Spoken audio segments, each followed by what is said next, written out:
dileydi, yalvarırdı Allah'ın. Böyle biz böyle olmayız diyor Allah. Bizi zahmet Allah'ını bizden geç Allah diley durun.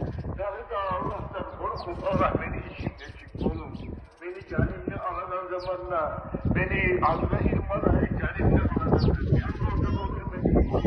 İmansız beni canım çıkıp olsa beni işimde olur.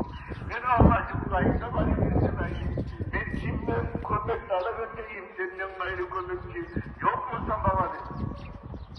O legendede şu ödümlüğe unutmayın. Sonra amurunu unutmayın kardeşim. O da pek beğeniyor. Oynaşıp koymakla amur aldık başını kalar. Allah pek beğeniyor ona. Osman radıyallahu anh Osman'a sağlık. O zaman bu ahirette azaplarını haberleyen zamanla haberlerini ne peygamber ne hadisleri o zaman tezahürat etmeyi bugün anlatmak.